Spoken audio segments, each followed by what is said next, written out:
श्री गणेशाय नमः. श्री सरस्वत्यै नमः. श्री गुरुभ्यो नमः. श्री भगवते गोपालकृष्णाय नमः. श्री नारदादी भागवतेभ्यो नमो नमः. श्रीमद भागवत महात्म्य अध्याय 5. धुंदुकारीचा प्रेतयोनीत जन्म आणि तीतून उद्धार. सूत म्हणाले, शौनका, वडिलांच्या मृत्यूनंतर एक दिवस धुंदुकारीने आपल्या आईस पुष्कळ मारले व विचारले, बोल, धन कुठे ठेवले आहेस ते, नाहीतर तुला लाथांनी तुडवीन.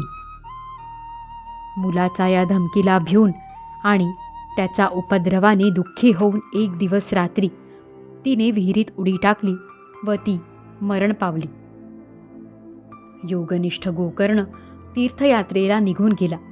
या घटनांचे त्याला सुख किंवा दुःख झाले नाही, कारण त्याला ना कोणी मित्र होता ना कोणी शत्रू. धुंदुकारी 5 वेश्यांसह घरात राहू लागला. त्यांच्यासाठी भोगसामग्री मिळविण्याच्या चिंतेने त्याची सद्बुद्धी नष्ट झाली आणि तो अत्यंत क्रूर कर्मे करू लागला. एक दिवस त्या वेश्यांनी त्याच्याकडे पुष्कळसे दागिने मागितले. कामांध झालेल्या त्याला मृत्यूचे विस्मरण झाले होते. दागिने मिळविण्यासाठी तो घराच्या बाहेर पडला. इकडून तिकडून चोरी करून धन घेऊन तो घरी आला आणि त्याने त्यांना किंमती वस्त्रे आणि पुष्कळ दागिने आणून दिले. चोरीचा पुष्कळ माल बघितल्यावर रात्रीच्या वेळी वेश्यांनी विचार केला की हा नेहमीच चोरी करतो, तेव्हा एखादे दिवशी त्याला राजा निश्चितपणे पकडेल. राजा निश्चितच याचे धन जप्त करून याला मृत्यूदंडाची शिक्षा देईल.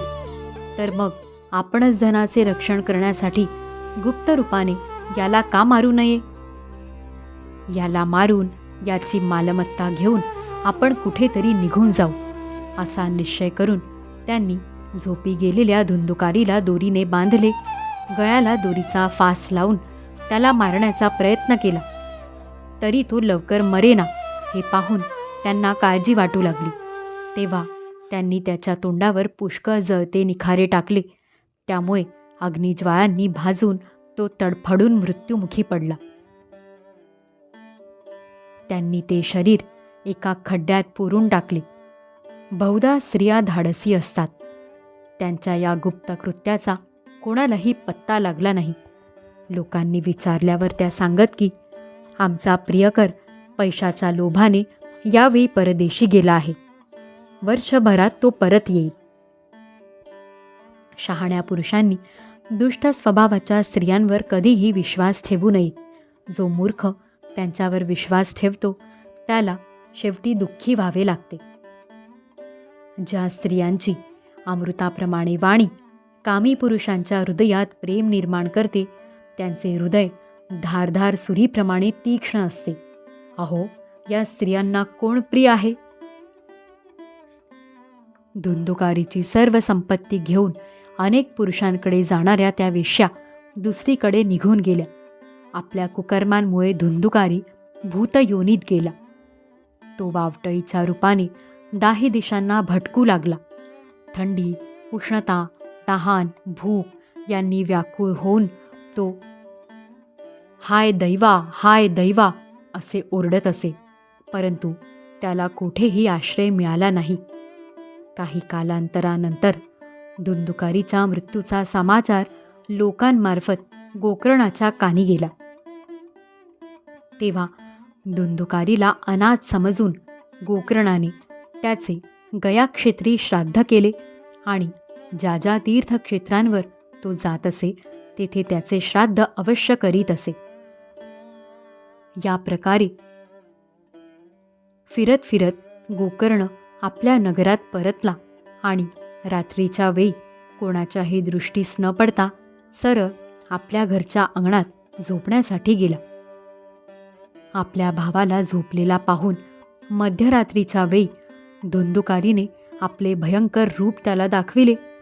तो कधी बोकड, कधी हत्ती, कधी रेडा, कधी इंद्र, तर कधी अग्नीचे रूप धारण करू लागला. शेवटी तो मनुष्याच्या रूपात प्रगट झाला.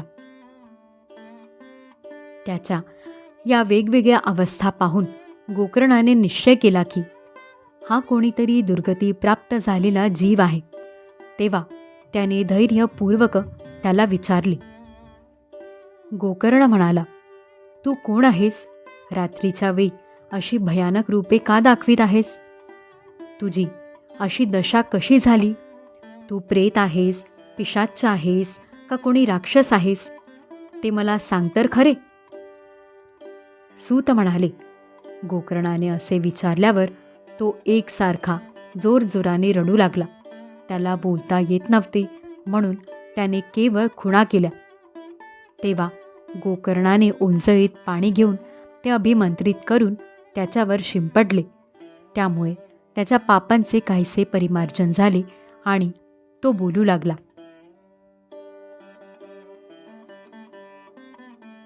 प्रेत म्हणाले, मी तुझा भाऊ आहे. माझे नाव धुंदुकारी. मी आपल्या जोशाने माझे ब्राह्मणत्व नष्ट केले. माझ्या कुकर्मांची गणतीच नाही. मी मोठ्या अज्ञानातच वावरत होतो. म्हणूनच मी लोकांना पीडा दिली. शेवटी वेश्यांनी मला हाल हाल करून मारले. म्हणूनच मी प्रेत योनीत येऊन ही दुर्दशा भोगीत आहे. आता दैववशात माझ्या कर्मांचे फळ म्हणून केवळ वायुभक्षण करून जगत आहे. बंधू, तू दयेचा सागर आहेस म्हणून काहीही करून लवकरात लवकर मला या योनीतून सोडव. गोकर्णाने धुंदुकारीचे सर्व बोलणे ऐकले आणि तो त्यास म्हणाला.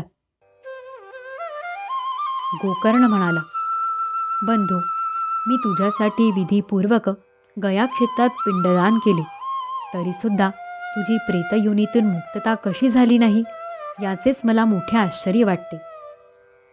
गया श्राद्धामुळे ही तुझी मुक्ती झाली नसेल तर आता दुसरा कोणताही उपाय नाही. तू आता मला सविस्तरपणे सांग की मी आता काय करावे. प्रेत म्हणाले, शेकडो गया श्राद्धे करूनही माझी मुक्ती होऊ शकणार नाही. तू आता यासाठी दुसरा कोणता तरी उपाय शोधून काढ. प्रेताचे हे म्हणणे ऐकून गोकर्णाला मोठे आश्चर्य वाटले. तो म्हणाला, जर शेकडो गया श्राद्धे करूनही तुझी मुक्ती होणार नसेल तर मग तुझी मुक्ती केवळ अशक्य आहे. हे प्रेता, आता तू निर्भय होऊन आपल्या स्थानावर राहा. मी विचार करून तुझ्या मुक्तीचा दुसरा काहीतरी उपाय करीन. गोकर्णाची आज्ञा घेऊन धुंदुकारी तेथून आपल्या स्थानाकडे निघून गेला. इकडे गोकर्णाने रात्रभर विचार केला, परंतु त्याला काहीही उपाय सुचला नाही. सकाळ झाल्यावर तो आल्याचे पाहून लोक प्रेमाने त्याला भेटण्यासाठी म्हणून आले. तेव्हा गोकर्णाने रात्री जो प्रकार जसा झाला तो सर्व त्यांना सांगितला. त्यांपैकी जे लोक विद्वान, योगनिष्ठ, ज्ञानी आणि वेदपारंगत होते त्यांनी अनेक शास्त्रे धुंडाळून पाहिली, तरीसुद्धा त्यांना प्रेताच्या मुक्तीचा उपाय सापडला नाही. तेव्हा सर्वांनी असा निश्चय केला की याविषयी सूर्यनारायण जी आज्ञा करतील तिचेच पालन केले पाहिजे. म्हणून गोकर्णाने आपल्या तपोबलाने सूर्याची गती थांबविली. त्याने सूर्याची स्तुती केली.